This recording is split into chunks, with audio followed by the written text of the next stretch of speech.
Halo, untuk video kali ini kita akan belajar mengenai luas bangun datar. Nah, apa sih itu luas bangun datar?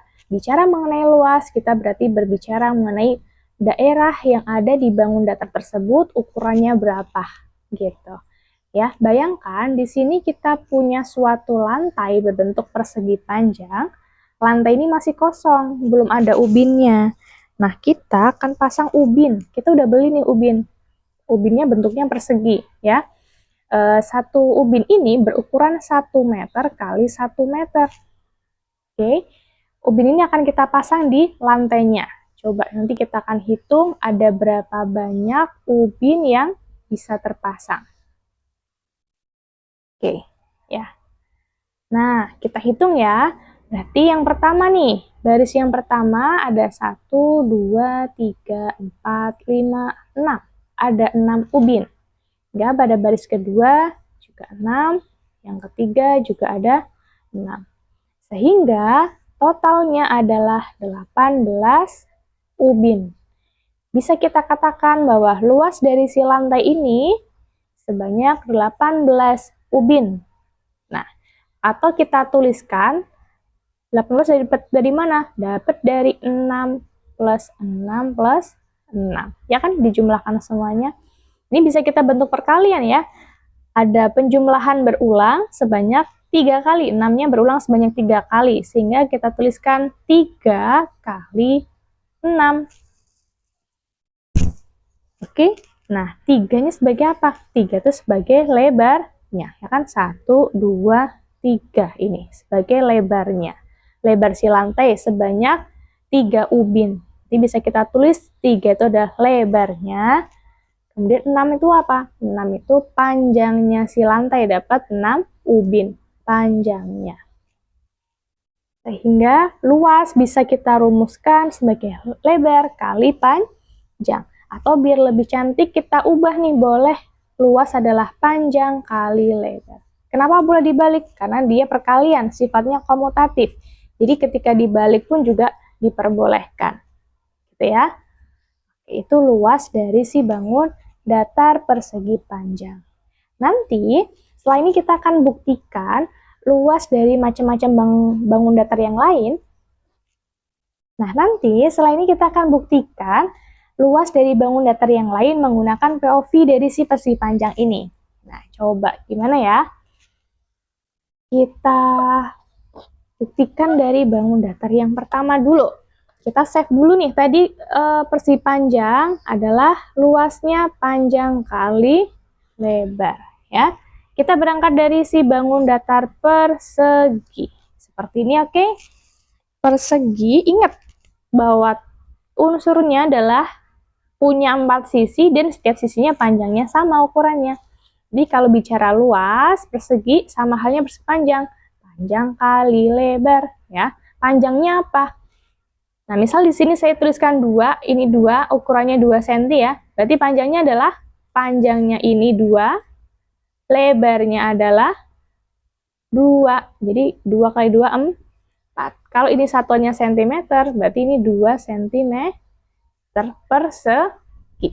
Kenapa bisa ada perseginya ya? Nah, kita tuliskan pelan-pelan. Panjangnya kan 2 cm ya. Lebarnya juga 2 cm. Angka kali angka, 2 kali 2, 4, cm kali cm, cm kali cm.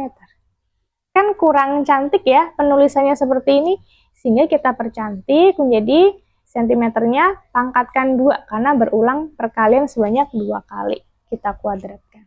Gitu. Ya. Oke, sehingga kita peroleh bahwa si luas persegi adalah tadi 2 kali 2. 2 itu sebagai apa? Sisinya persegi. 2 juga sama sisinya. Karena setiap persegi itu panjang sisinya sama. Jadi kita tulis double di sini. Atau bisa kita singkat sisi kuadrat. Gitu. Oke? Itu persegi. Kemudian yang kedua ada jajar genjang. Kita akan membuktikan si jajar genjang ini dengan bantuan si persegi panjang. Jadi kita ubah si jajar genjang ini menjadi persegi panjang. Gimana caranya?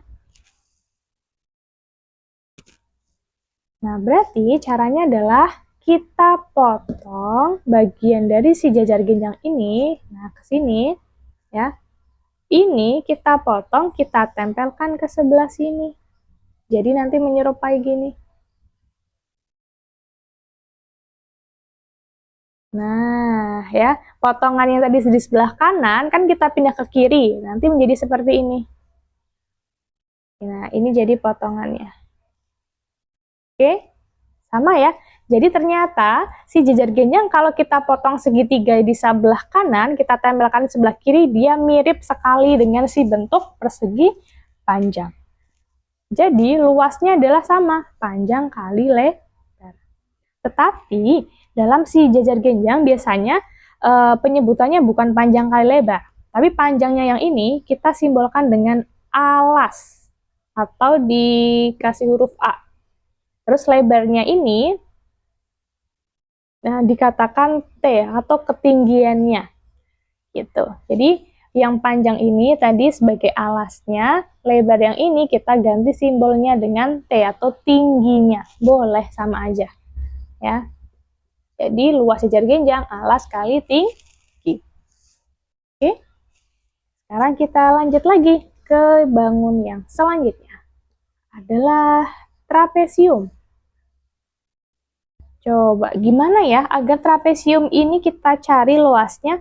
Nah, kita otak-atik nih, gimana caranya biar trapesium itu menyerupai persegi panjang. Nah, berarti dengan cara kita tambahkan si cerminan dari trapesium, tempelkan ke sebelahnya. Tuh, ya kan ini trapesium tapi dibalik, dirotasi, dibalik, terus ditempelkan ke sampingnya, menyerupai persegi panjang. Nah, kalau udah membentuk persegi panjang, kita gampang nyarinya. Berarti luas persegi panjang apa? Panjang kali lebar. Kita mau nyari panjangnya berarti yang mana? Jadi panjangnya dari ini sampai ke sini panjangnya. Ya, coba satu trapesium ini kita kasih nama dulu. Nah, dari titik ini ke sini yang atas, ini ketika kita belajar unsur-unsur kemarin, ini kan kita sebut dengan sisi atas. Ya kan? Yang pendek ini kita sebut sisi atas, yang panjang ini kita sebut dengan sisi bawah. Oke, ingat ya, yang pendek itu atas atau A, yang bawah kita sepakati namanya B. Jadi kalau di sini saya punya ini sisi yang panjang atau pendek nih? Panjang ya. Berarti panjang tadi kita simbolkan dengan B. Berarti di sini kita tulis B. Ini sisi yang pendek nih. Berarti apa? Berarti yang A. Gitu. Lebar pada trapesium kemarin apa? Pada unsur-unsur sebutnya dengan tinggi. Jadi ini tinggi. Nah, udah dapat semua komponennya. Kita substitusi ke sini. Sehingga panjangnya pada si trapesium ini sehingga panjang pada si persegi panjang sehingga pada panjang ini bisa kita tuliskan gabungan dari A ditambah dengan B, ya kan? Kan dari jarak ini sampai ke sini. A tambah B. A tambah B. Kali lebarnya sebagai T. Selesai? Belum, perhatikan bahwa A tambah B kali T itu adalah kita dapat dua trapesium. Ini yang pertama, ini yang trapesium kedua. Padahal kita nggak mau cari dua trapesium, kita maunya satu trapesium aja. Ini kan dua trapesium gitu kan. Kita maunya cuma satu trapesium. Berarti kita bagi dua, ya kan? Karena satu trapesium itu adalah karena pada si persegi panjang ini trapesiumnya ada dua. Jadi kalau kita mau satu aja ya kita bagi dua. Apa yang dibagi dua? Yang dibagi dua itu perhatikan pada sisi yang panjangnya ini kita belah kan, kita bagi dua. Berarti panjang yang ini atau yang ini nih sama aja. Nah ini kita bagi dua. Jadi tulisannya adalah A plus B kita bagi dua. Karena cuma ada satu trapesium butuhnya ya, kalikan T, tingginya masih tetap nggak dibagi. Karena yang dibagi itu cuma ini. Nah, panjangnya aja. si panjangnya kan dibelah tuh, dibagi jadi 2. Jadi panjangnya ini A plus B ini kita bagi 2. Gitu. Oke? Ya, berarti cara untuk mengingatnya adalah luas dari satu trapesium adalah jumlah dari sisi yang sejajar, A sama B kan sejajar, jumlahnya A plus B-nya, jumlah sisi sejajar dibagi 2 kalikan tingginya. Gitu. Oke? Kita lanjut lagi.